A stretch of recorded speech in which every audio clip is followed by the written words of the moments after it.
시청자 여러분 안녕하십니까? 1월 18일 수요일 뉴스가 있는 저녁 시작하겠습니다.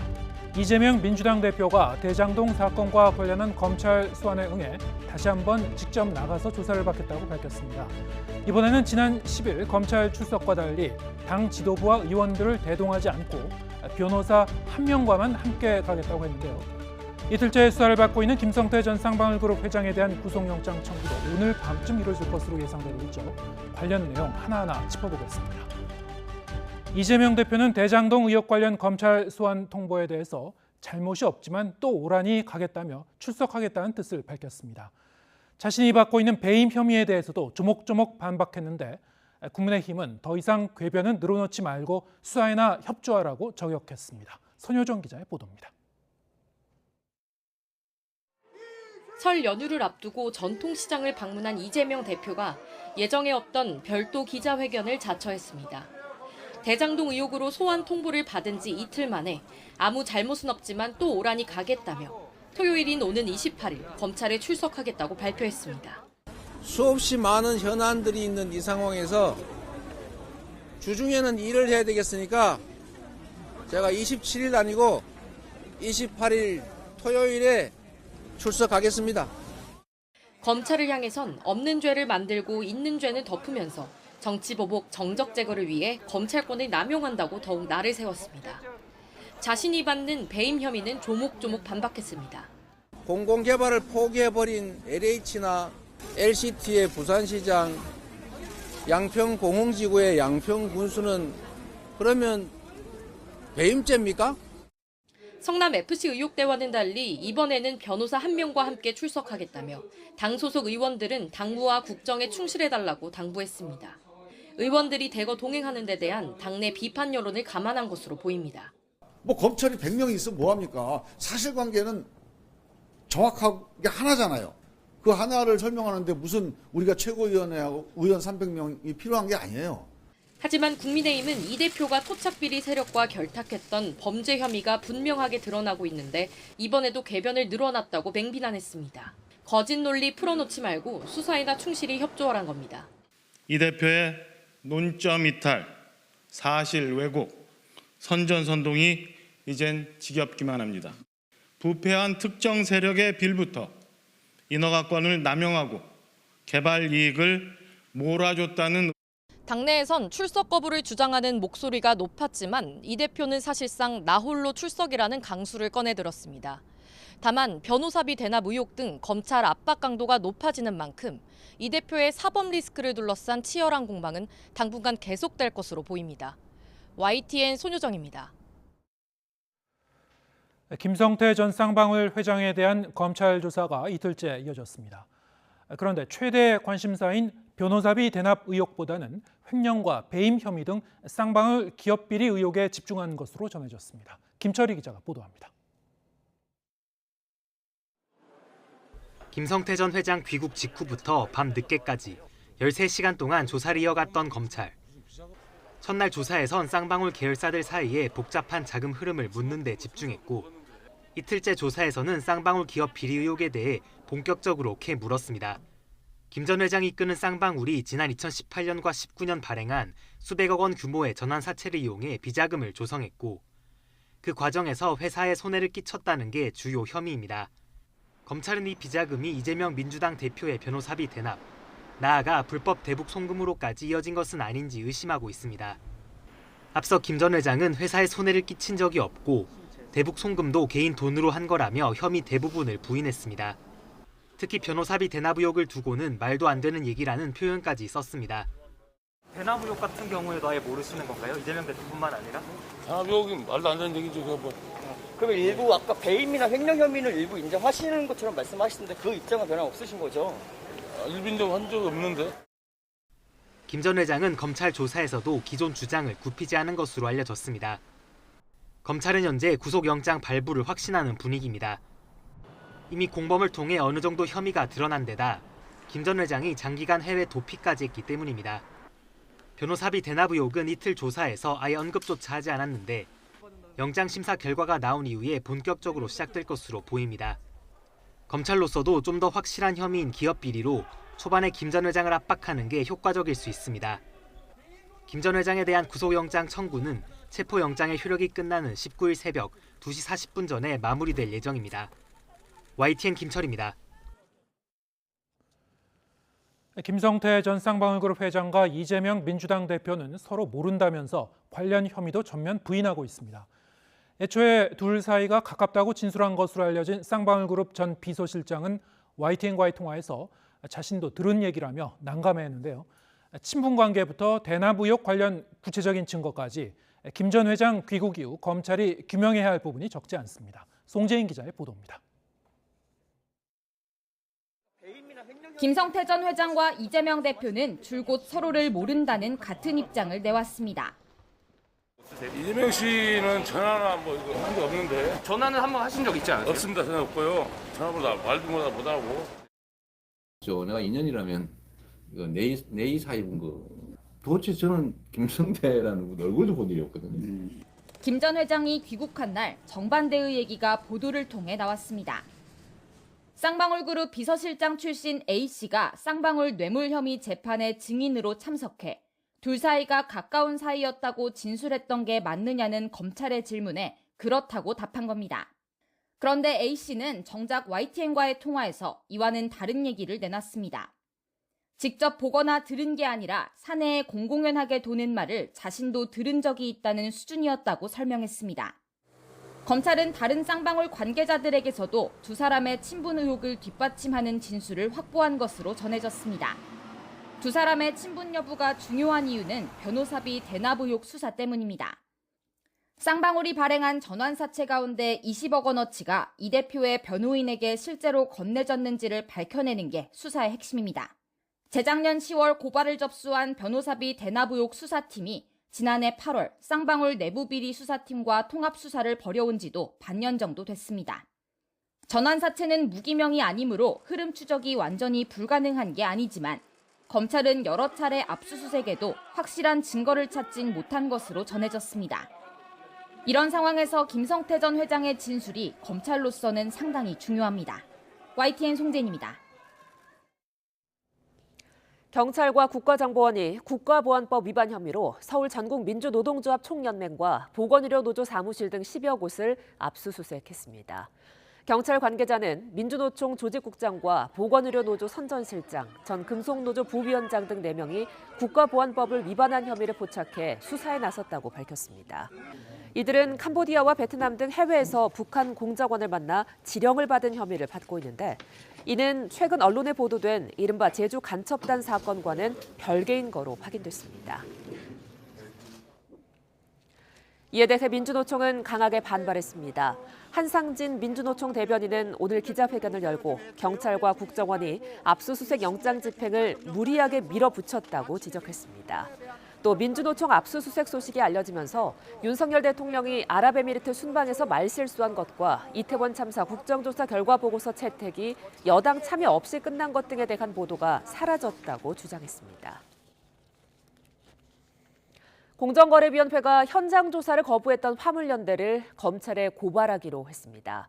화물연대를 사업자 단체로 보고 공정거래법상 조사 방해 혐의를 적용했습니다. 이형원 기자입니다. 화물연대가 총파업에 대한 공정거래위원회 조사를 방해한 혐의로 고발됐습니다. 공정위는 파업 과정에서 화물연대가 소속 차주에게 운송 거부를 강요했는지 확인하기 위해 조사를 시도해왔습니다. 관련 자료 확보 차원에서 지난해 3차례 현장 조사를 나갔지만 화물연대 측 거부로 무산됐습니다. 공정위는 이런 행위가 조직적이고 고의로 이뤄졌다며 지난 16일 열린 전원회의에서 검찰 고발을 의결했습니다. 사업자가 공정위 조사를 고의로 거부, 방해할 경우 3년 이하의 징역이나 2억 원 이하 벌금을 물리도록 한 공정거래법을 적용한 겁니다. 지난해 특수고용노동자로 구성된 건설노조를 사업자 단체로 보고 과징금을 부과했는데 화물연대에 대한 판단도 같았습니다. 화물연대에 소속된 그 화물 차주를 사업자로 판단하고 있습니다. 조사 방해가 지금 상당히 조직적으로 심각하게. 한기정 위원장의 이런 발언이 있었던 만큼 화물연대 측은 예상한 결과라는 반응입니다. 조사 중인 사건에 긍정도 부정도 하지 않는다는 원칙을 깨 고발당할 정도로 편파적이었다며 이미 결론을 정해놓고 심의했다는 겁니다. 이에 관련 조사를 모두 거부했는데 피시민의 거부로 조사가 아예 이루어지지 않은 건 이번이 처음입니다. 저희가 노동조합인데 이걸 사업자 단체라고 무리하게 규정 짓고 무리하게 조사를 추진한 것에 대해서 굉장히 유감이고요. 노조 탄압을 목적으로 고발까지 진행한 것으로 저희는 판단을 하고 있어요. 법적 대응을 현재 논의 중이고 공정성 시비를 의식한 듯 한 위원장은 다른 일정을 이유로 이번 의결에 참석하지 않았습니다. 한 위원장 불참에도 제적위원 과반 찬성으로 고발 결정을 한 만큼 앞으로 화물연대 파업 과정에 대한 공정위 조사가 본격화할 것으로 보입니다. YTN 이영훈입니다. 지난해 말 민주당이 감사원법 개정안을 발의하자 펄쩍 뛰었던 감사원이 또다시 강하게 반발하고 나섰습니다. 이번엔 34쪽이나 되는 서면 의견서를 냈는데 헌법 위반이란 표현까지 써가며 나를 바짝 세웠습니다. 이승배 기자입니다. 지난해 말 민주당은 당론으로 감사원법 개정안을 발의했습니다. 감사원이 윤석열 정부를 위한 표적감사, 정치감사에 나서며 헌법상 독립기관으로서 중립을 잃었다는 이유였습니다. 감사원장 또 사실상 감사원의 독보적 1인 체제를 굳히고 있는 유병호 사무총장 등에 의한 독임제 기관으로 전락해서 정치감사, 표적감사, 또 검찰의 이중대 감사를 자행해 왔습니다. 개정안은 공무원 직무감찰을 할 때 행정기관이 먼저 자체 감찰을 한 뒤에 감사원은 보충적인 2차 감찰을 하고 국회 요구가 있으면 감사 결과를 해당 상임위에 보고하라는 내용, 그리고 디지털 증거물 수집 절차를 보강하고 정치 중립 의무를 어기면 형사처벌하는 규정도 담겼습니다. 발의 당시에도 공식 입장을 내며 발끈했던 감사원, 이번엔 작심한 듯 A4 종이 34장에 반대 뜻을 조목조목 담았습니다. 감사 업무에 지장을 준다, 실익이 없다 등 항목마다 따져가며 의견을 밝혔는데 특히 감찰을 보충적으로만 하게 한 조항은 헌법 위반이라는 표현까지 쓰며 수용 불가 입장을 분명히 했습니다. 여당 의원의 국회 질의에 대한 답변서 형식을 취하긴 했지만 이 사실상 감사원이 야당 법안을 정조준하며 공세 수위를 높인 겁니다. 이에 대해 민주당은 감사원의 무도함이 제대로 반영된 단면이며 위헌 주장은 과도하다고 맞받았지만 국민의힘은 민주당이 국회를 방탄도구로 쓰는 걸 넘어 감사원 고유 업무마저 박탈해야 한다고 두둔했습니다. 앞서 민주당은 감사원이 통계청 감사 내용을 의도적으로 유출했다며 공수처에 고발했습니다. 문재인 정부를 겨냥한 통계 조작 의혹에 대한 감사 결과가 발표되면 여야 대립의 또 다른 뇌관이 될 것으로 보입니다. YTN 이승매입니다. 저출산위 부위원장직 해임이 윤석열 대통령 뜻이 아닐 것이라고 주장했다가 대통령실의 강한 비판을 받은 나경원 전 의원이 다시 자맹에 들어갔습니다. 전당대회 출마 여부를 두고 숙고에 들어간 것으로 보이는데 김기현, 안철수 의원 등 다른 당권 주자들은 외연 확장에 속도를 내고 있습니다. 김경수 기자입니다. 거의 결심이 섰다며 당대표 출마를 기정사실화했던 나경원 전 의원이 당초 참석하기로 했던 대전시당 신년 인사회에 불참했습니다. 자신의 해임은 대통령 본인의 뜻이 아닐 거라고 한 데 대해 대통령실이 강하게 반박한 뒤 하루 만에 공개 일정을 전면 취소한 겁니다. 나경원 전 의원 측 일부에서는 여전히 출마 가능성이 높다고 보고 있지만 당대표 도전과 불출마 사이 다시 중대 기로에 선 것으로 보입니다. 선두권을 달리던 여론조사 결과가 주춤하고 있고 친윤 초선 의원들의 집단 성명에 이어 지도부의 공개 비판도 부담으로 작용하고 있는 것으로 분석됩니다. 대통령의 본의가 아니라는 식으로 평가하고 또 새로운 분석을 내놓고 하는 것은 매우 적절치 않았고 대통령에 대한 예의가 아니다. 나 전 의원 측은 그러나 나경원 전 의원을 둘러싼 논쟁에 대한 팩트체크 형식의 글을 언론에 배포하는 등 여론전을 이어가며 출마 가능성을 완전히 접지는 않고 있습니다. 나 전 의원이 대통령실과 당내 친윤계 의원들의 집중 공세를 받는 사이 다른 경쟁 주자들은 외연 확장에 속도를 내고 있습니다. 이틀 연속 충청권을 찾은 김기현 의원은 최근 당내 분열을 의식한 듯 연일 화합을 강조하며 과반득표의 자신감까지 내비쳤습니다. 연대와 포용과 탕평, 이 연포탕을 주제로 해서 당을 화합 모드로 이끌어나가는 대표가 될 것입니다.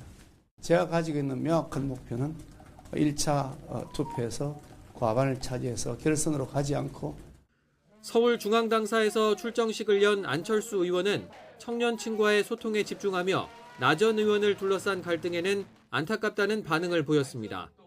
원래 전당대회라는 게 사실은 축제의 장이 돼야 됩니다. 여러 명이 함께 어떤 비판의 목소리를 내는 것 자체가 전당대회에서는 꼭 바람직하다고 생각하지 않습니다. 국민의힘 전당대회까지는 이제 채 50일이 남지 않은 가운데 지역별 합동 연설회 등 일정도 속속 정해지고 있습니다. 여전히 안개 속인 집권 여당의 당권 구도에 관심이 쏠리고 있습니다. YTN 김경수입니다.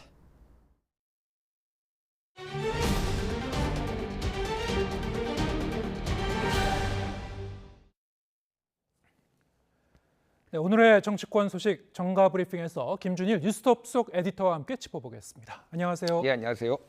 네, 민주당 내부에서도 이재명 대표를 보고는 이번 소환에는 나가지 않는 게 좋겠다 이런 목소리도 꽤 있었던 것 같은데 이 대표 결국 출석하기로 이제 결심을 했습니다.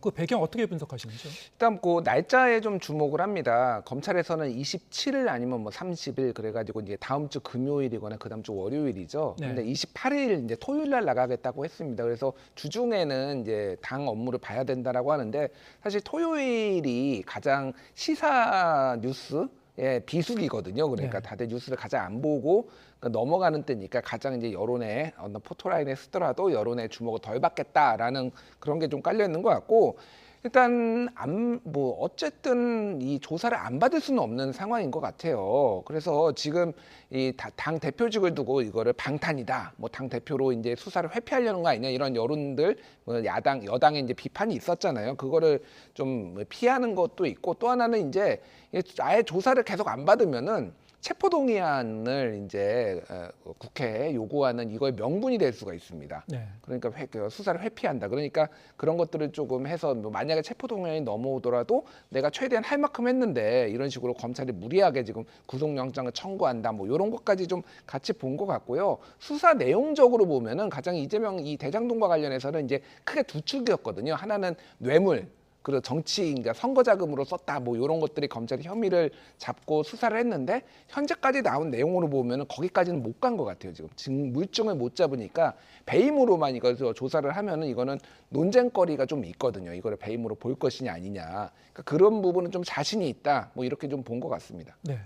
명분상으로 보더라도 어차피 한 번 정도는 대장동과 관련해서 출석해야 될 것 같고 수사 상황을 보니까 지금 배임 쪽으로 좀 가는 분위기여서 이 정도면 해볼 만하다 이렇게 생각했을 것이다 이렇게 분석을 해주셨고요. 자, 이번에는 당 지도부와 의원들을 이렇게 대동하지 않고 나가겠다 뭐 이런 취지의 얘기를 했습니다. 변호사와 본인 2명만 나가겠다. 자, 이렇게 되면은 뭐 의원들이 거의 안 나올까요? 몇 명은 나갈 것 같습니다. 예. 진정한 뭐 친명이라고 이제 여기에서도 또 이제 선명함을 또 보여주기 위해 몇 분은 나가겠지만은 이게 지금 이게 이제 두 가지 의미가 있어요. 하나는 민주당 내부에서도 소위 말해서 사법 리스크를 좀 분리해야 된다. 당이 지금 휘말려가고 있다. 그리고 같이 이렇게 많이 때로 나간 것에 대해서 비판적인 목소리가 있었잖아요. 예. 그러니까 그런 당내의 어떤 비명계의 어떤 공격도 잠재우고 또 여당에서도 이게 당 이렇게 같이 나가는 것에 대해서 굉장히 부정적으로 공격을 했으니까 나는 꼴릴 게 없다 한마디로 당당하게 나가겠다라고 해서 이제 나가는 것 같습니다. 그래서 이것도 좀 전략적인 앞에와 맞물려서 전략적인 어떤 행보라고 보면 될 것 같고 그 부분에 있어서는 뭐 이제 추후에 어떻게 될지 모르죠 사실은. 그러니까 네. 다음에 또 소환될 때는 또 같이 나갈 수도 있는 거고 상황에 맞게 그때 좀 유연하게 대처를 할 것 같습니다. 한 번이 아니고 대장동과 관련해서 여러 차례 부를 수도 있으니까요. 그때는 또 어떻게 대응할지 이건 좀 지켜봐야 될 것 같고요. 김성태 전 쌍방울 회장, 검찰이 뭐 이르면 오늘 밤쯤 영장을 청구할 것 같죠. 구속영장 청구하게 되면은 자, 이 혐의점으로 뭐가 들어갈지 일단 뭐 여러 가지 혐의가 지금 적용될 수 있는데 사실 이제 세간의 가장 큰 관심사는 변호사비 대납 의혹 그리고 대북 송금 등등. 근데 이런 거는 1차적으로는 빠질까요?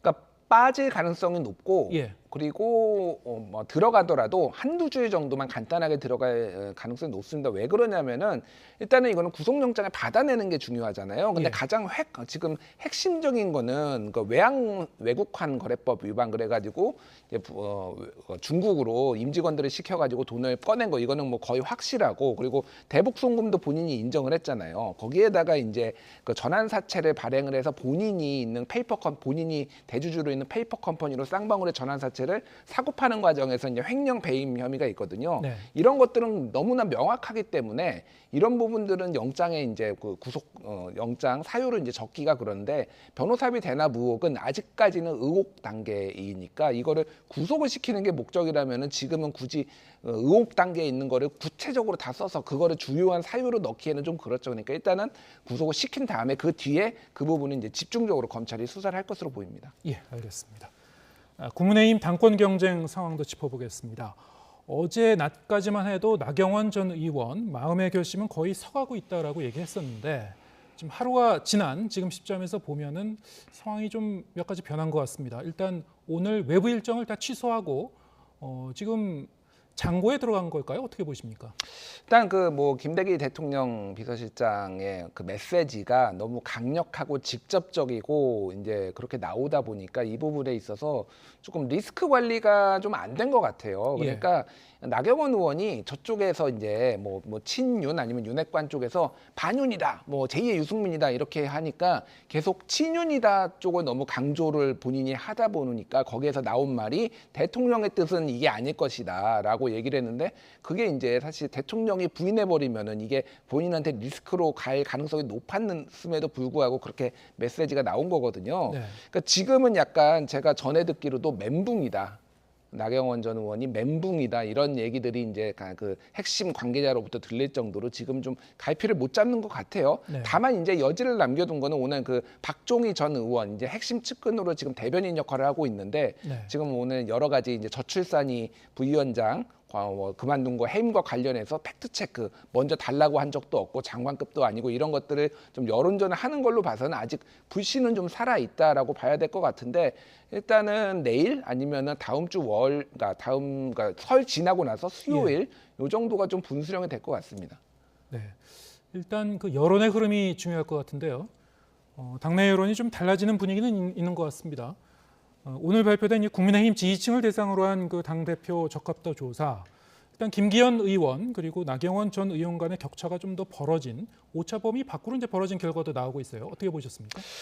일단 좀 어느 정도 예정된 결과라고 이제 봐야 될 것 같아요. 예. 왜냐하면 이게 당심이잖아요. 그러니까 지금 정확하게는 당원들만 조사를 한 거 아니고 지지층의 조사를 한 건데, 그러니까 국민의힘 지지층의 보수층에 좀 이런 생각이 있습니다. 쉽게 얘기를 하면 2016년에 그런 분열상을 다시 재현해가지고 선거에서 지면 안 된다.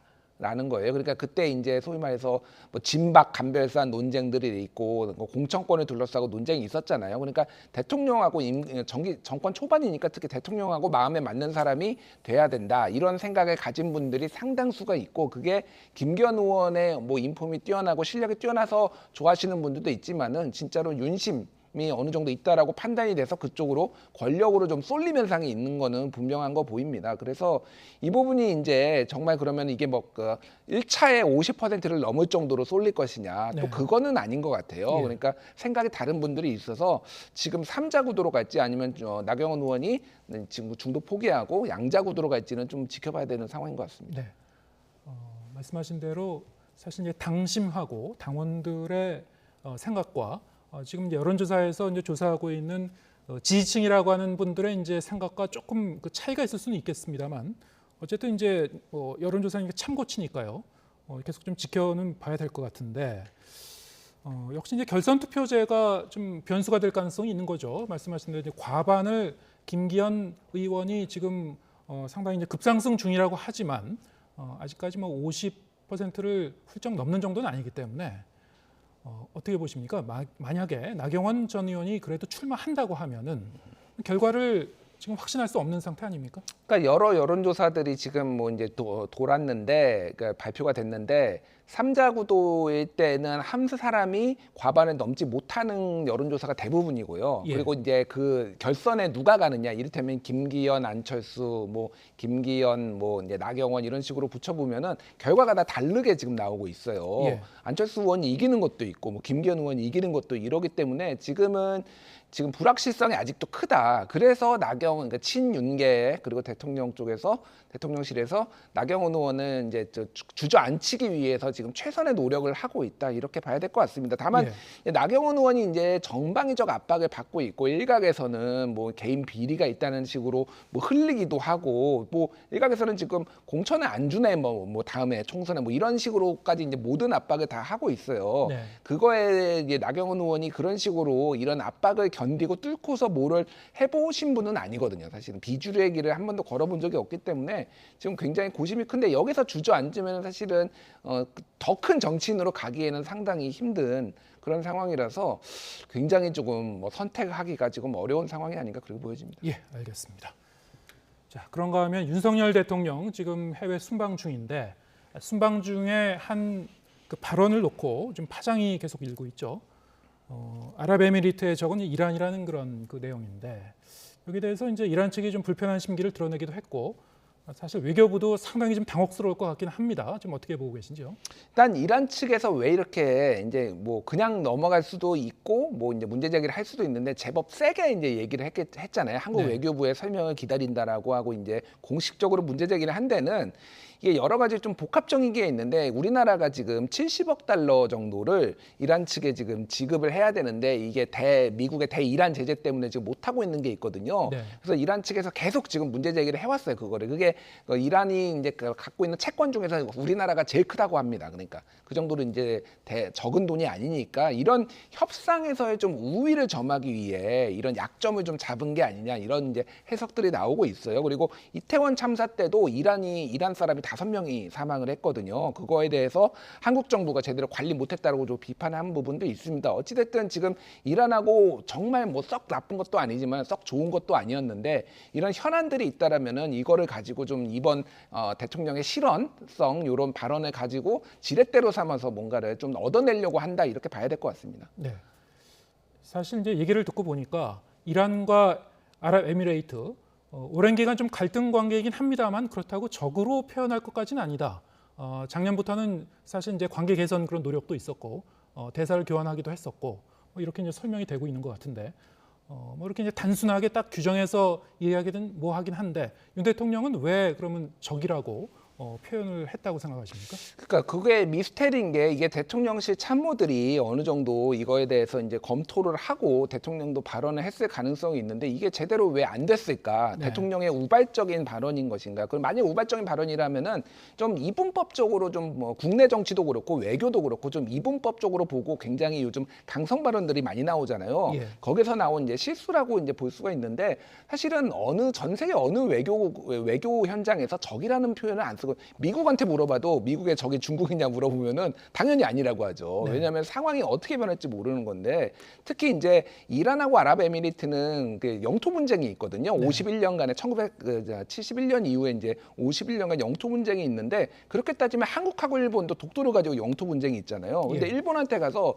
너희의 주적은 한국이야 이렇게 중동 국가가 얘기한 거나 비슷한 거예요. 그러면 우리나라도 발칵할 수밖에 없죠. 그래서 사실 이런 발언들이 좀 돌출적으로 나오는 것 자체가 좀 너무 좀 리스크가 크다. 좀 이거는 좀 조금 비판적으로 좀 말씀을 드릴 수밖에 없을 것 같아요. 네. 자, 이 아랍에미리트의 적은 가장 위협적인 국가는 뭐 이란이라고 이렇게 표현한 부분이 이제 계속 좀 파장이 일고 있는 건데 이게 이제 여야 간의 공방으로도 이어지기도 했죠. 정치권의 이제 공방으로도 이어지고 있고 이게 이제 외교적인 파장이 뭐 어느 정도까지 갈지 사그라들지 이걸 좀 지켜봐야 될 것 같은데요. 자, 과거에는 대통령이 이렇게 해외 순방을 나갔다 오면은 대통령의 지지율이 좀 올라가는 효과도 있었습니다만 윤석열 대통령은 유독 그런 효과를 제대로 보지 못한 그런 경우가 많았죠. 이번에는 어떻게 될까요? 그러니까 사실 이번에는 아랍에미리트 가가지고 굉장히 경제 성과, 그게 뭐 MOU 단계기는 하지만은 경제 성과를 이제 많이 40조 원 가까이 37조 원 투자 약속을 받아왔잖아요. 네. 그래서 본인 그 대통령도 매 장관 8명을 데려가가지고 경제 쪽에 굉장히 초점을 맞춰서 이번에는 그 징크스가 깨질 가능성이 높겠다 개인적으로는 좀 생각을 했습니다. 네. 근데 이번에도 조금 이렇게 나오는 걸 보고 이게 좀 이 발언이나 이런 것들을 좀 더 줄여야 되지 않나, 좀 필요한 얘기만 절제해서 해야 되지 않나 그런 생각이 좀 들었어요. 이게 한두 번도 아니고 계속 반복적으로 된다라고 한다면은 시스템적으로 뭐 대통령 본인의 성향도 있지만 지금 시스템적으로도 분명히 문제가 있다라고 해야 될 것 같아요. 그래서 예. 이번에도 소위 말해서 큰 재미를 보기는 힘들겠다. 그러니까 뭐 오른 요인도 있고 떨어질 요인도 있어서 과거의 대통령들처럼 좀 지지율이 오르기는 좀 힘들어 보입니다. 예. 네. 외교적 이 현안이라는 것 자체가 상당히 좀 미묘한 그런 부분도 있기 때문에 이렇게 말씀하신 대로 이제 이분법적으로 단순하게 얘기하기는 좀 모호한 부분이 있죠. 그래서 윤석열 대통령 같은 경우에도 외교 분야에 대한 이제 학습이 좀 더 필요한 건지 아니면은 이 외교부를 비롯해서 주변 참모의 어떤 도움이 좀 부족했던 건지 어떻게 보십니까? 글쎄 이건 뭐 제가 정확하게 팩트 체크를 할 만한 상황은 아닌데 대통령 본인의 약간 스타일 고집도 있는 것 같고 참모들이 어쨌든 결과적으로 보면은 부족했다 이렇게 할 수밖에 없는 거죠. 근데 이거에 대해서 계속 반복되고 있는데 누구 하나 책임을 이제 지거나 뭐 경질의 대상이 되거나 그러지 않는다라는 게 사실 뭐 좀 의문입니다 개인적으로. 네. 이거를 이제 야당의 정치 공세로 좀 인식을 하고 하는 건데 문책을 안 하다 보니까 계속 반복이 되는 거예요. 저는 그렇게 좀 보거든요. 예. 그러다 본다면 어느 정도는 이게 좀 선을 한번 그어주고 조금 경각심을 좀 줘야 되지 않나. 근데 대통령이 전체적으로 보면은 뭐 북한 무인기 사건도 그렇고 문책을 안 해요. 전체적으로 보면은 이제 내부에 이 사건이 벌어졌을 때 그런 부분들이 좀 윤석열 정부의 아쉬운 점이고 어떤 공직 기강을 위해서도 문책이 필요할 때는 강하게 해야 되지 않나 그렇게 보여집니다. 예, 알겠습니다. 김준일 뉴스톱 수석 에디터와 함께했습니다. 고맙습니다. 감사합니다.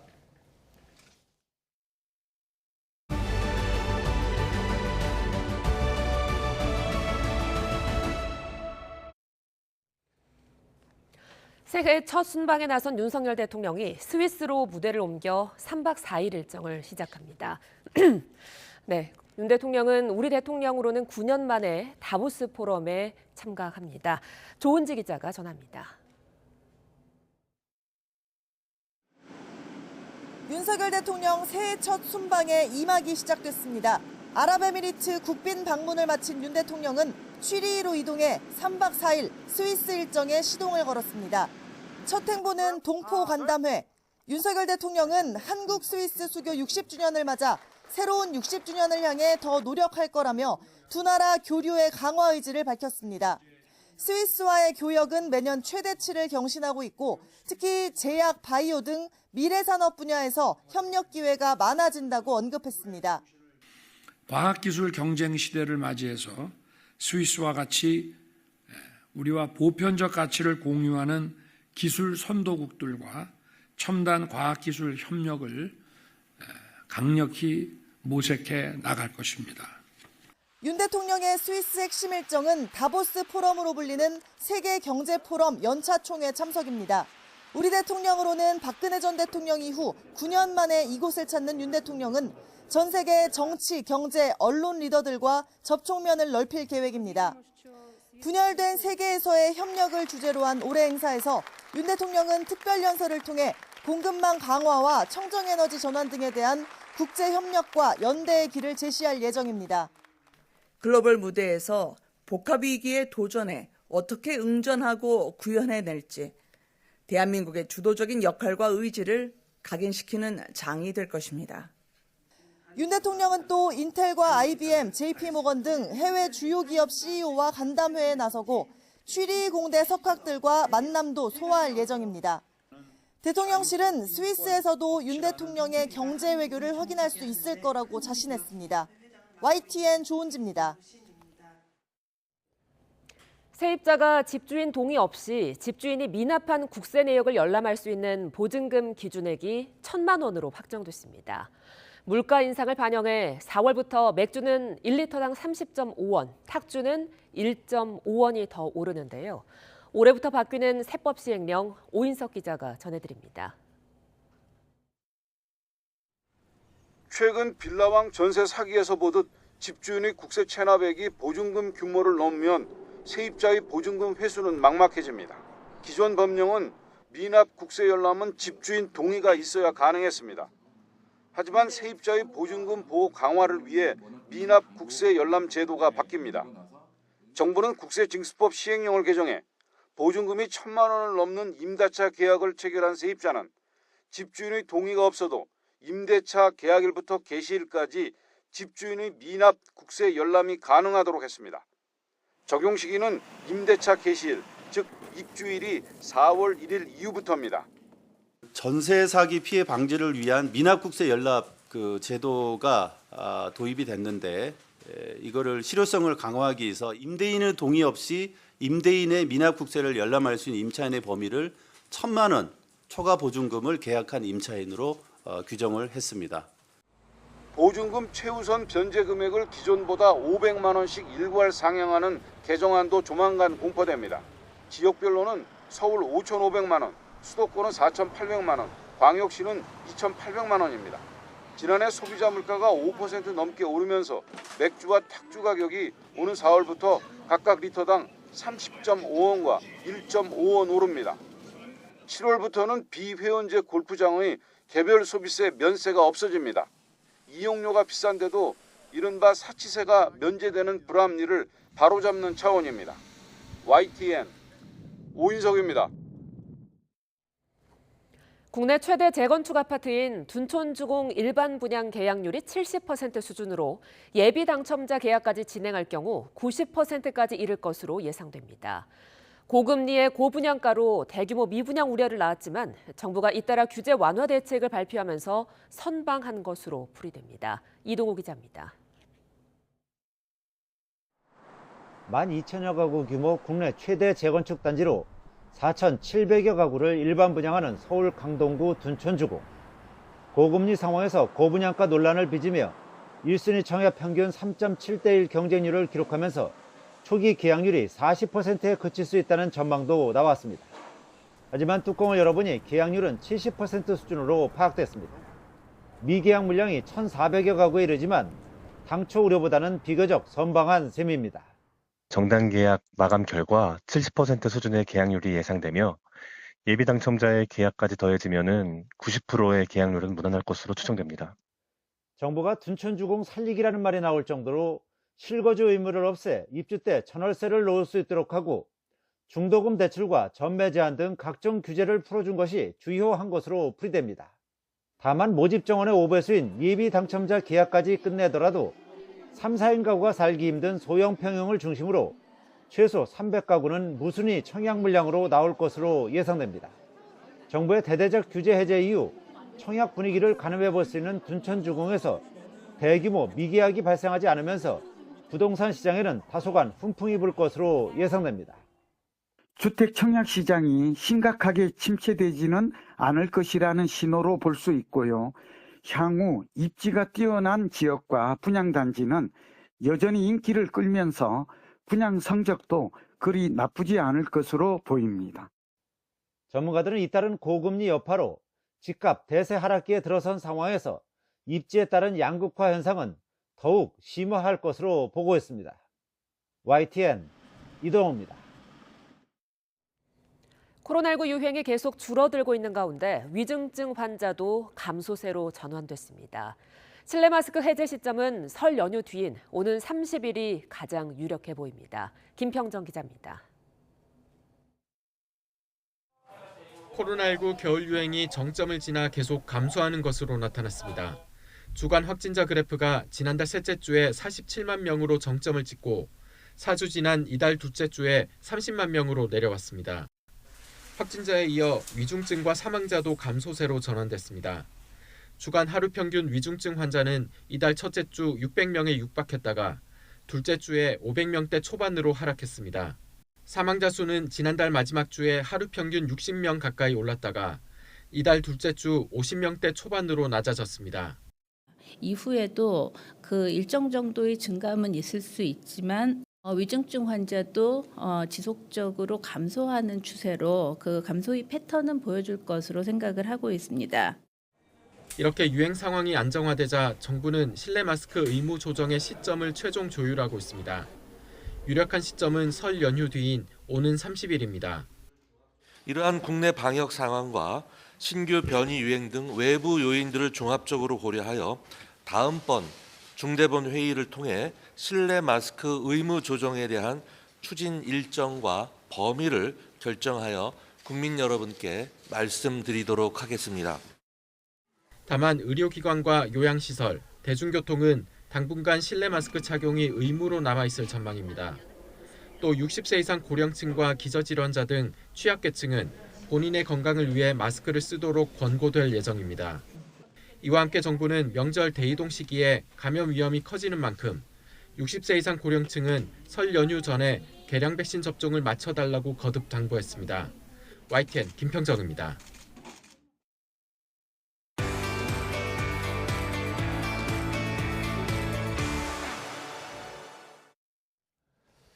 해외 순방 중인 윤석열 대통령이 아랍에미리트 국빈 방문 일정을 마치고 다보스 포럼에 참석하기 위해서 스위스를 찾았습니다. 코로나 사태 이후 처음으로 대면으로 열리는 이번 회의의 의미에 대해서 박정호 명지대 특임 교수와 함께 자세한 얘기 나눠보겠습니다. 안녕하세요. 예, 안녕하세요. 네. 매년 이맘때면 스위스의 이 작은 휴양지, 다보스란 휴양지에 전 세계 기업인들, 정치인들, 학자들이 이제 몰려 들어오죠. 익히 들어서 알고 계신 분들이 많겠습니다만 매년 전 세계 언론의 이제 주목을 받아온 행사인데 어떤 행사인지 좀 다시 한번 정리해 볼까요? 네, 어떤 국제기구가 주최한 행사는 아니고요. 철저히 민간 주최의 행사이긴 합니다.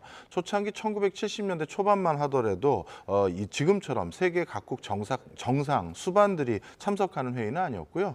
유럽을 중심으로 한 많은 경영자들이 참석하면서 유럽의 여러 경제에 대한 화두 그리고 기업 경제에 대한 여러 화두들을 논의하는 장이었다가 이제 기업인들만 이제 논의를 하고 나면 실질적인 대안을 모색하는 데는 좀 한계가 있어서 예. 그 뒤부터 조금씩 정치인들, 각 국가의 의미 있는 분들을 포함시키기 시작했고요. 그러다가 최근에는 과학기술 인력이라든가 이런 부분까지도 대거 포함이 돼서 점점 확산되고 있는 포럼이다 이렇게 보시면 되겠습니다. 네. 그런데 이제 다보스 포럼이 가장 크게 지적받고 있는 문제점 중에 하나는 여기서 논의되고 있는 아젠다들이 아주 구체성을 가지기보다는 좀 추상적이고 어쩔 때는 좀 뜬구름 잡는 소리들 아니냐 이런 지적들을 받는데요. 이거는 다보스 포럼 조금 더 자세히 이해해보면 오해를 좀 푸실 수가 있는데요. 네. 이렇게 각국 정상들이 모이는 G7이나 G20 국가들이 논의하는 장소는 법적인 어떤 목적성이 있고 충분한 어떤 목적성을 가지고 현안 이슈를 다루는 G20이라든가 G7 다른 회의들이 있습니다. 여기는 민간에서 주최한 회의이기 때문에 현안 이슈에 대해서 법을 제정하거나 국제적인 조약을 체결하는 그런 장소는 아니고요. 어찌 보면 조금 추상적일지는 모르겠지만 먼 미래에 지금 인류가 지금 어느 방향으로 흘러가고 있고 앞으로 무엇을 차차 준비해야 되는지 이런 것들을 세계적인 석학들과 오피니언 리더들이 논의하는 그런 장소이기 때문에 좀 결이 다르다 이렇게 이해하시는 게 좋을 것 같습니다. 네. 그러나 이제 코로나 상황 때문에 이 행사가 취소된 해도 있었던 것 같고요. 뭐 축소되거나 좀 1월이 아니고 이제 5월에 열리거나 지난해 같은 경우에 그랬던 것 같습니다만. 근데 1월 대면 행사로 열리는 건 이게 3년 만에 처음이라고요? 네, 맞습니다. 사실 대면 행사로 이루어지는 게 오랜만이다 보니까 그동안 누적됐던 여러 현안들 중에서 어떤 의제를 가지고 논의할 수 있을까에 대한 어떤 기대감이 꽤 있었었는데요. 네. 사실 이번에 주제로 잡힌 내용이 뭐냐 하면 분열된 세계에서의 협력이라고 약간 또 추상적인 주제가 잡혔었습니다. 자, 그런데 이것도 예전에 다보스 포럼의 의제를 보면요. 통상적으로 한 4, 5년 정도는 약간 추상적인 아젠다로 큰 어떤 틀에서 논의를 하고요. 네. 그 다음에 아주 구체적인 키워드들이 한 번씩 나오는 경우가 있습니다. 대표적으로 글로벌 금융위기가 끝나고 나서 많은 국가의 지형이 바뀌고 경제와 물류가 많이 바뀔 것 같은데 이게 어떻게 흘러가는지를 다보스 포럼에서 추상적인 키워드인 세계 경제의 대전환, 뭐 세계 경제의 흐름의 변화 이런 단어들로 한 4, 5년 동안 논의를 하다가요. 그러다가 2016년으로 기억하는데 그런 논의의 결과로 한 5, 6년 만에 아주 구체적인 키워드인 4차 산업혁명이 이제 유발되는 것 같다라는 키워드를 잡은 적이 있습니다. 네. 여기는 매년 현안 과제를 어떤 답을 주는 것이 아니라 큰 논의를 해가는 틀 속에서 연장선에서 봐야 되기 때문에 올해는 아주 구체적인 단어가 안 나오고 어떻게 보면 지금 미중 간의 갈등, 러시아, 우크라이나 전쟁 등으로 인해서 세계가 지금 분열되고 있는데 이 과정에서도 예전처럼 다시 협력을 모색하려면 어떻게 하는 게 좋을까라는 그 논의의 초입이 지금 올해의 아젠다가 아닌가 이렇게 보여집니다. 네. 전 세계가 직면하고 있는 그런 복합 위기, 이 총괄적으로 좀 다루는 그런 주제인 것 같고요.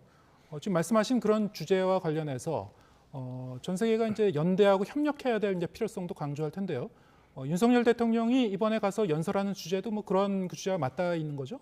예, 그래 보입니다. 지금 전 세계에서 당면하고 있는 과제 중에서 특히 이번에는 비즈니스와 관련된 내용들을 주로 말씀하실 것 같아요. 특히 이번에는 숄츠 독일 총리를 제외하고는 미국이나 중국 등 G7 국가 정상들이 거의 대부분 불참한 상태입니다. 네. 이번 경우에는 불참이 어떻게 보면 안 온 게 아니라 못 온 것일 가능성이 높은데요. 예. 그 이유가 왜 그러냐면 지금은 어찌 보면 전시에 준하는 상황이거든요. 러시아, 우크라이나 전쟁 때문에요. 이것 때문에 이런 각국 수반이 이런 전시에 준하는 상황에서 저런 행사에 배석할 때는 경호라든가 이런 게 상당히 강화될 수밖에 없습니다. 그런데 지금 상황이 어떤 상황이냐면 이번 다보스 포럼에 우크라이나 젤렌스키 대통령의 부인인 젤렌스키 여사가 직접 참여를 해서 전 세계에서 지금 자신들의 어려운 상황을 호소하기 위해서 배석하고 있는 상황이거든요. 이런 상황에서는 여러 가지 지금 보안이나 안보 그다음에 뿐만 아니라 경호에 여러 가지 문제들이 많아요. 네. 그래서 이렇게 작은 도시에서 이런 경호가 충분히 원활하게 되기가 어렵다고 판단해서 못 온 분들도 꽤 많으실 겁니다. 그런 상황에서 정치적인 아젠다에 더 천착하기보다는 오히려 경제적으로 지금 기업인들과 또 많이 같기 때문에 유럽인들이 가장 크게 고민하고 있는 신재생 에너지라든가 그다음에 디지털 분야에서의 성과 이런 것들을 논의하고 오지 않으실까 이렇게 판단이 됩니다. 네. 원래는 이제 세계 경제 포럼이어서요. 이름이 뭐 다보스 포럼으로 이제 더 유명합니다만 말씀하신 대로 이제 경제적인 이슈를 집중적으로 논의하는 자리다. 원래는 G7 회의라든가 주요 국가 정상 회의하고는 좀 성격이 좀 다른 네. 회의다 이렇게 설명을 해주셨고 그런데 이제 이렇게 주요 국가 정상들이 미국과 중국을 비롯한 이런 정상들이 줄줄이 이번에는 참석하지 않는 그 배경에는 말씀하신 뭐 그런 이유도 있겠습니다만 우크라이나 사태 이후에 지금 이 세계화의 퇴조 그리고 신냉전 얘기도 하고 있고요. 그 국제기구의 이제 조정력이 좀 약화된 거 아니냐 이전보다는 뭐 이런 흐름도 일부 좀 반영됐다고 볼 수 있을까요? 예, 맞습니다. 사실 기조연설에서 EU 집행위원회 위원장께서 말씀하신 톤이 굉장히 강도가 높았어요. IRA법을 비롯해서 지금 전 세계 경제가 오히려 어려워진 상황에서 네. 전 세계적으로 보호무역을 강화시키거나 이런 것이 지금 도모될 것이 아니라 오히려 물가를 안정시키고 세계 경제를 빠르게 회복시키기 위해서는 협력이 필요한 시점인데 미국이 지금 이러한 스탠스에서 지금 벗어나 있다라든가 이런 것들을 아주 직설적으로 표현하신 적이 있거든요. 네. 바로 이런 기조들을 이미 어떻게 보면 많은 국가 정상들이 좀 부담스러워할 수도 있을 것 같습니다. 그런 이유들로 인해서 이번에 어떤 뭐 경호나 이런 측면도 분명히 있지만 이렇게 세계 경제가 어려워진 상황에서 책임 있는 국가의 역할을 왜 제대로 안 하느냐 이런 성토장이 될 것을 우려한 목소리도 분명히 있는 것 같습니다. 네. 사실 어떤 행사든지 이제 빛과 그림자가 있겠습니다만 다보스 포럼 과거에 이제 이 보도 사례들을 보면은 이 행사장 안에서는 이런 그 유명 인사들, 지도자들이 회의를 하고 있고 바깥에서는 시민 단체들이 또 이 시위를 하고 있고 이런 게 이제 종종 보도되곤 했죠. 일부 이제 비판의 목소리도 계속 있어왔던 것 같습니다. 다보스 포럼 자체에 대해서 좀 세상과 동떨어진 소수 엘리트들의 이제 잔치 아니냐 뭐 이런 목소리도 있었던 것 같은데요. 네. 예, 맞습니다. 사실 다보스 포럼에 참석할 수 있는 사람들은 이 개인 자격으로는 연회비 약 8천만 원이 넘는 돈을 내야 되는 상황이고요. 그러다 보니까 실질적으로 그냥 부자도 아니라 전 세계 슈퍼리치 정도가 되거나 아니면 전 세계에서 이름 되면 알 수 있는 정도의 오피니언 리더들급이 아니면 여기 실질적으로 참석하기가 어렵습니다. 네. 물론 다보스 포럼의 행사 주관처에서는 뭐라고 얘기를 하냐면 뭐냐면 우리가 원래 지향하는 것은 전 세계 국민들과 소통하는 어떤 그런 대중적인 포럼이 아니라 어떻게 보면 가장 각 분야의 최첨단을 걷고 있는 어떻게 보면 세계적인 석학들과 논의할 수 있는 소수 엘리트들의 포럼을 지향하는 것이다. 우리는 원래 그걸 지향하는 포럼이다라고 얘기를 하고 있어요. 하지만 그런 과정에서 현실과 괴리감이 있는 많은 논의가 이루어지거나 아니면 바깥에서는 지금 많은 성토의 장인데 내부에서는 정말 어마어마한 샴페인을 터뜨리고 어떻게 보면 돈잔치를 하는 모습이 어떻게 보면 지금과 같은 형국에선 맞지 않는 게 아니냐라고 해서 올해도 여러 가지 뭐랄까요, 다보스 포럼에 대한 반대 여론들이 높은 것은 사실이긴 합니다. 네.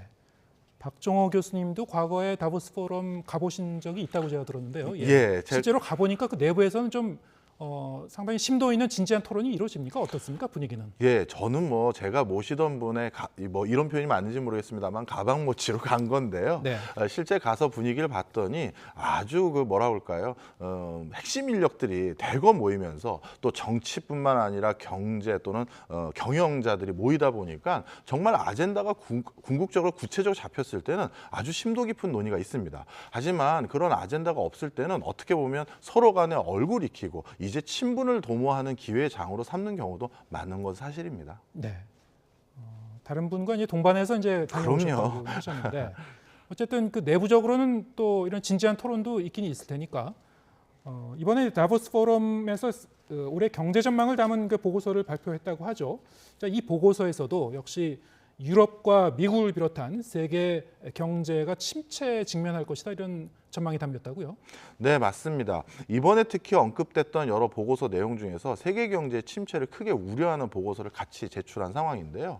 그나마 지금 유럽 경제가 나름대로 가장 나쁘게 평가받았던 시점보다는 조금은 좋은 경제적인 상황인데 이것은 사실 날씨 덕분입니다.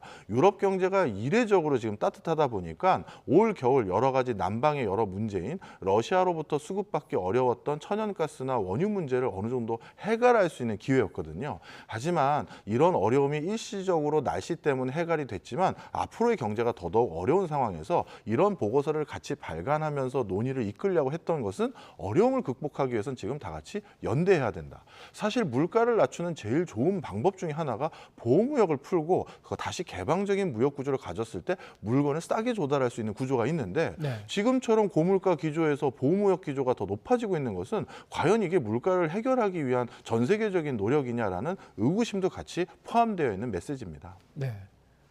아까 이제 윤석열 대통령도 이제 참석해서 연설을 하는 얘기도 했습니다만 대통령도 이제 가고 우리 기업 이 관계자들도 뭐 대거 참석하지 않겠습니까?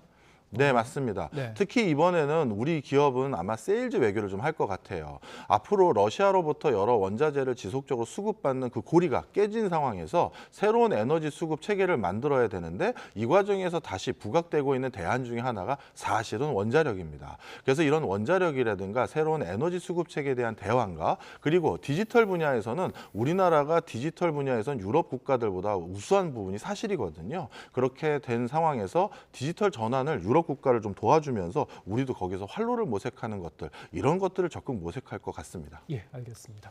좀 다른 얘기를 해보겠습니다. 지금 설 명절이 코앞으로 다가왔는데요.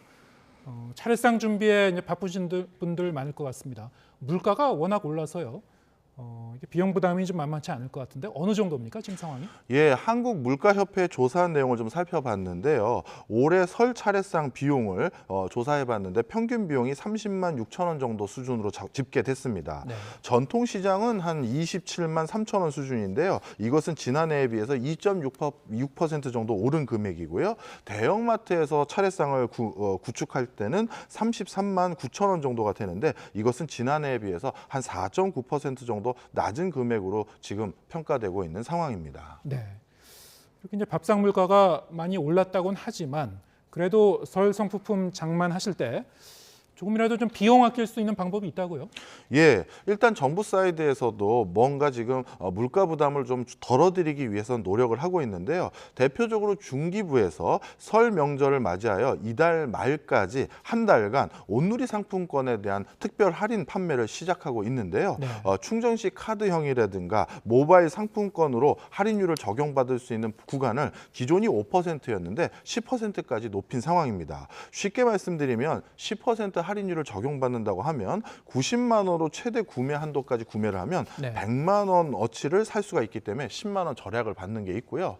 그리고 지금 소비 심리가 물가에 굉장히 민감하다 보니까 대형마트를 비롯해서 백화점에서도 막바지 마지막에 대형 할인 또는 세일 행사를 통해서 뭔가 판매도 늘리면서 물가에 좀 기여하는, 물가 안정에 기여하는 모습을 하려고 하니까요. 그런 타이밍도 잘 노려보셨으면 하는 바람이 있습니다. 네, 상품권을 통한 할인 그리고 매장에 있는 할인 행사 잘 네. 찾아보시고 이용하시기 바랍니다. 박정호 명지대 투임 교수와 함께했습니다. 고맙습니다.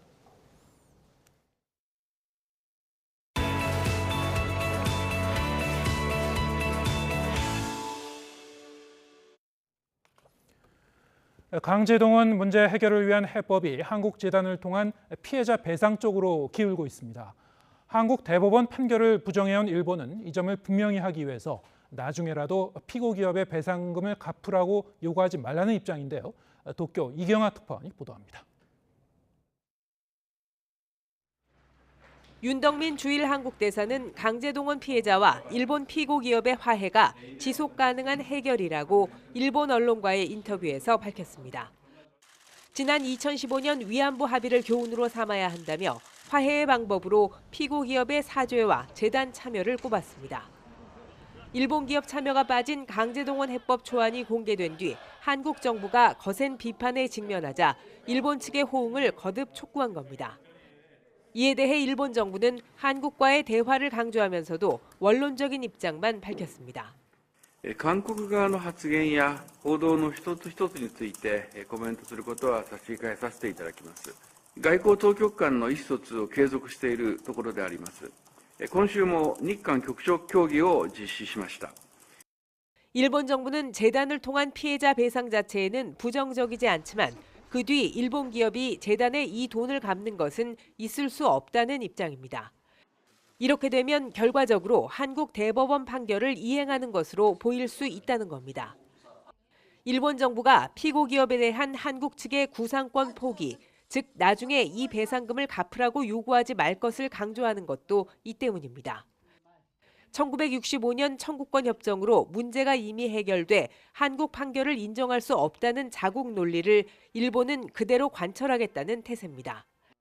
그러면서도 기시다 총리는 한일 현안의 조속한 해결을 말하고 있습니다. 国交正常化を果たしました。以来築いてきた友好関係の基盤に基づき、日韓関係を健全な形に戻し、さらに発展させていくため 일본은 한국 측의 해법을 주시한다는 입장이지만 한국 정부는 일본의 호응이 있어야 발표할 수 있다고 밝히고 있습니다. 외교 당국 간 치열한 신경전 속에 일본 기업의 참여를 둘러싼 막바지 협의는 조만간 서울에서 이어질 전망입니다. 도쿄에서 YTN 이경아입니다.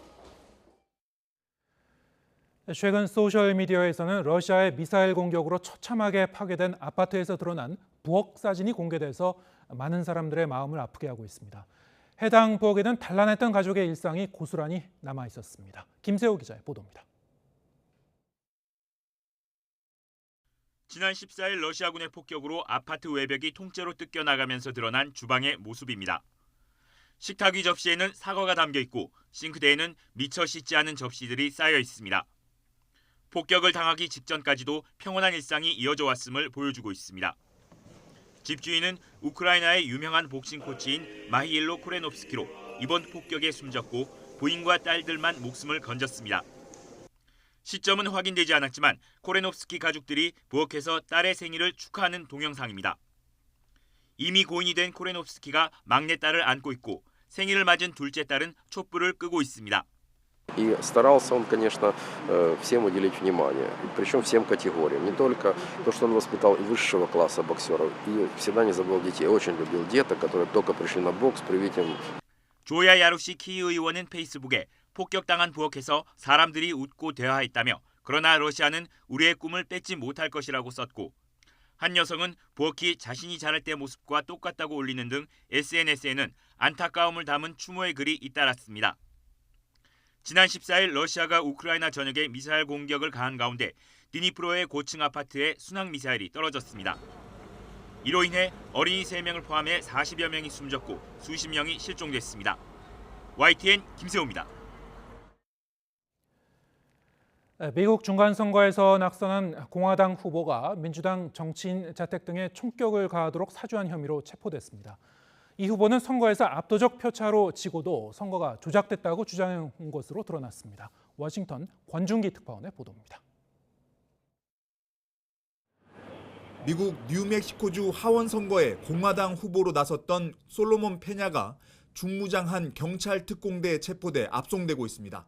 지난해 11월 중간선거 패배 이후 선거관리당국 간부와 민주당 정치인 집에 총을 쏘도록 사주한 혐의로 붙잡힌 겁니다.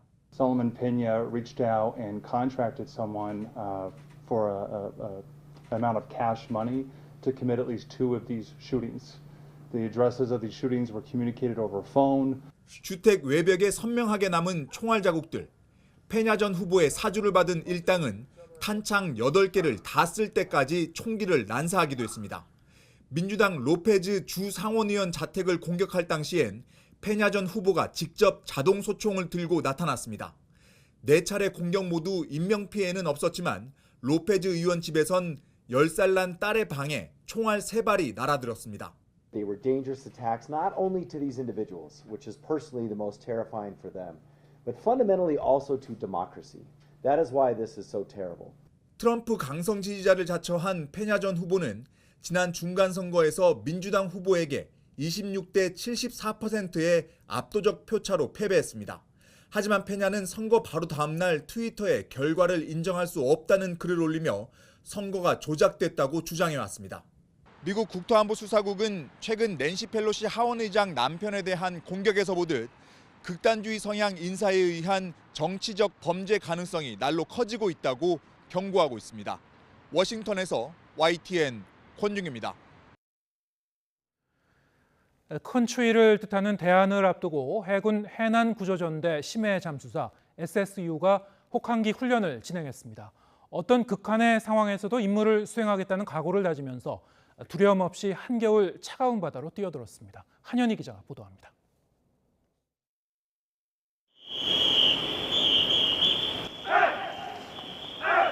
심해의 조류에 맞서며 작전을 수행하는 해군 해난구조전대 심해잠수사 SSU 대원들에게 강인한 기초 체력은 필수입니다. 동료들과 마음을 모아 발맞춰 뛰다 보면 한겨울 칼바람도 끄떡없습니다. 단체 구보로 몸을 데운 뒤에는 망설임 없이 혹한의 바다로 뛰어들어 전속력으로 헤엄칩니다. 1년 중 가장 춥다는 대한을 앞두고 진행된 SSU 혹한기 훈련입니다.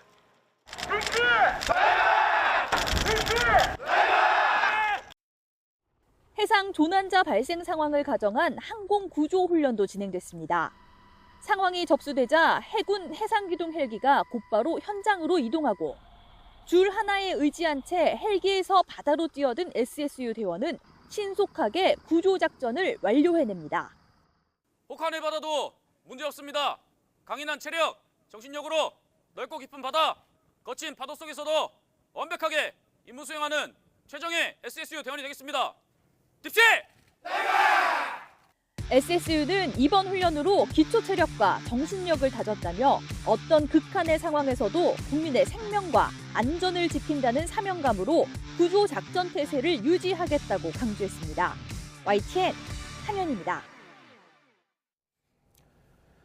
급격한 금리 인상에 가계와 기업의 빚 연체율이 조금씩 높아지고 있습니다. 신용부실 위험도 20년 만에 가장 높은 거로 드러나는데 최근 금리 인상을 경계해온 금융당국이 다시 목소리를 높였습니다. 김지선 기자입니다. 우리 경제의 뇌관으로 꼽히는 가계와 기업의 산더미 부채가 고금리를 견디지 못하는 분위기입니다. 중저신용자들이 주로 이용하는 제2금융권을 중심으로 연체율이 조금씩 오르고 있습니다. 지난해 3분기 신용카드 연체율은 전년 대비 0.7%포인트 상승했고 특히 부동산 PF 대출 비중이 높은 저축은행은 연체율이 3%로 전분기보다 0.4%포인트 올랐습니다. 올해 1분기 은행들이 예상한 신용 위험 지수는 지난해 말보다 4포인트 상승한 45로 통계가 작성된 2002년 이후 최고치입니다. 고금리 상태가 좀 상당 기간 지속될 가능성이 높기 때문에 차주 입장에서는 상환 부담이 상당히 높은 수준에 이르렀다고 보고요. 아무래도 부실 가능성이 좀 높아질 것으로 생각하고 있습니다. 최근 은행권의 금리 인상 자제를 압박해온 금융당국도 부실 위험을 경계하고 나섰습니다. 이복현 금융감독원장은 고금리로 대출 부실 위험이 커졌다며 신용회복 지원과 채무 상담 등 은행권의 선제적 대응을 주문했습니다. 시장 개입, 나아가 통화정책 무력화 논란에도 거듭 금리 인상 자제를 당부하고 나선 겁니다.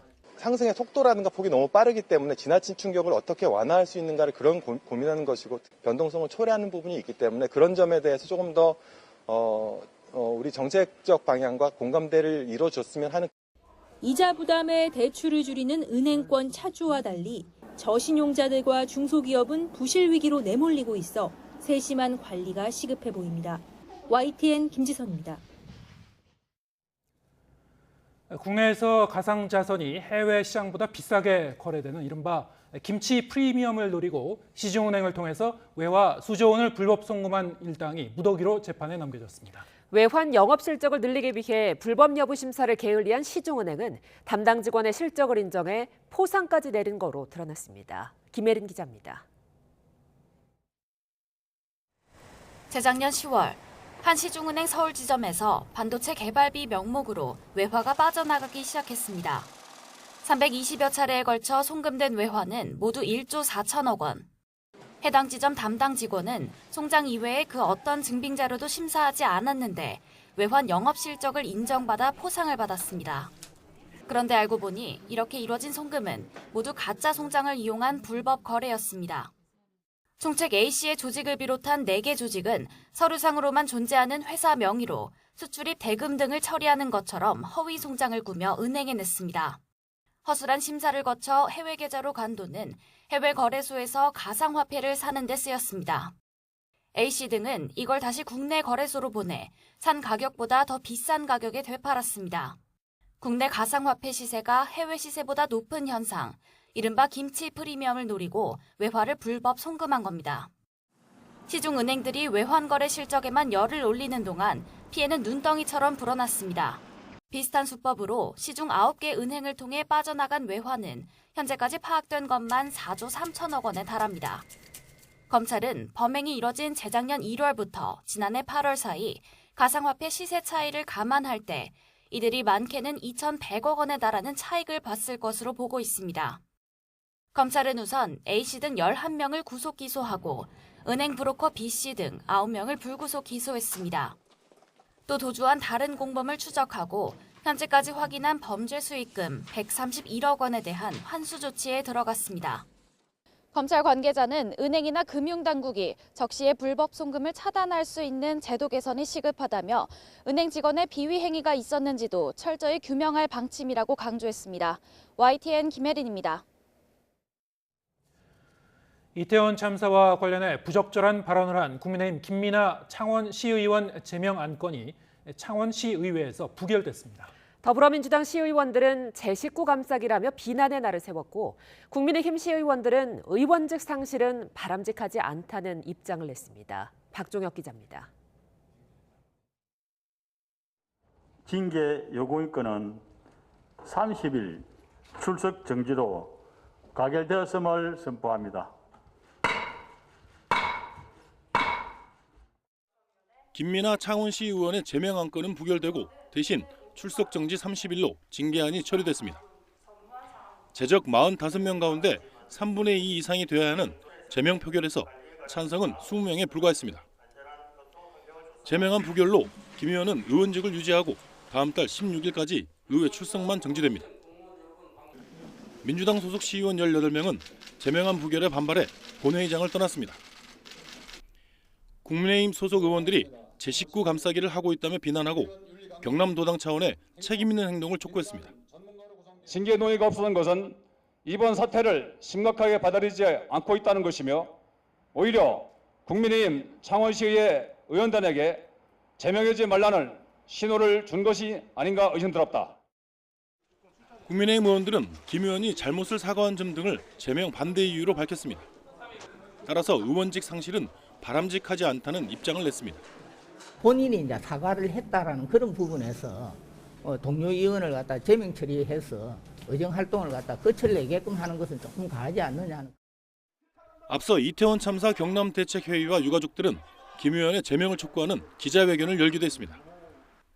김 의원이 이태원 참사와 관련한 막말뿐만 아니라 여러 사회적 문제를 깎아내렸다며 공직자로서 적절하지 않다고 주장했습니다. 그건 저 납득이 안 되죠. 그게 뭐 진정한 사과인지는 알 수는 없겠지만 제가 보기에는 진정한 사과는 안 보입니다. 그냥 이게 행식적인 그냥 답변인 것 같습니다. 이런 가운데 공식 의정 활동만 금지될 뿐 의원실 출입도 가능하고 월정 수당 등이 지급되는 마당에 출석 정지 30일이 징계 실효성이 있느냐는 비판이 제기되고 있습니다. YTN 박종혁입니다. 취업난을 비롯한 극심한 경쟁을 견디지 못하고 고립 생활을 택한 청년이 서울에서만 13만 명에 육박한다는 조사 결과가 나왔습니다. 최소 6달 넘게 세상 밖으로 나오지 않는 은둔형 외톨이도 3만 명이 넘습니다. 고립 은둔 청년들의 실태 차유정 기자가 취재했습니다. 28살 김모 씨는 대학 졸업 후 제대로 된 직업 없이 아르바이트를 전전했습니다. 그러다가 통풍이 발병해 일하는 것마저도 쉽지 않게 됐습니다. 자존감이 바닥으로 떨어진 상황에서 김 씨는 20대 초반부터 6년 가까이 거의 집 밖으로 나오지 않는 은둔 생활을 했습니다. 건강상 이유로 취업이 좀 힘들었던 부분이 있었고요. 한창 나 24살 때 발병했으니까 가족들한테 좀 실망감도 많이 느끼고 또 제 자신에 대한 스스로에 대한 실망감도 느끼고 해가지고 방 안에서 틀어박힌 것도 많았습니다. 고립 생활을 하는 청년이 서울에만 13만 명에 이르는 것으로 조사됐습니다. 서울 청년 20명 가운데 1명꼴로 주변에 도움을 구할 사람이 없거나 사람들과 교류를 거의 안 하고 사는 겁니다.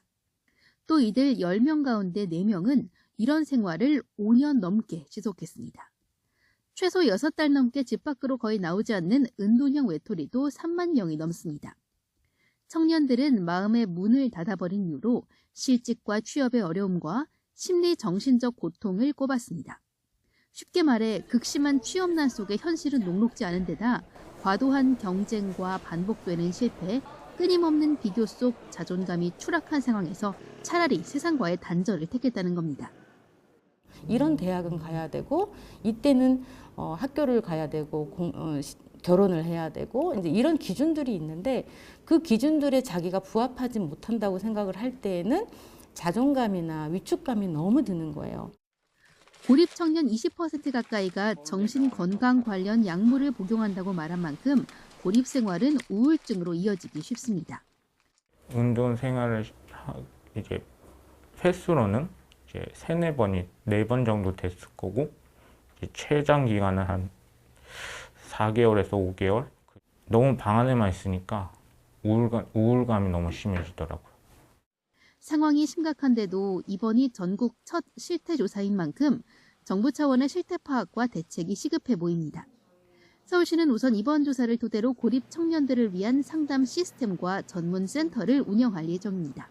YTN 차유정입니다.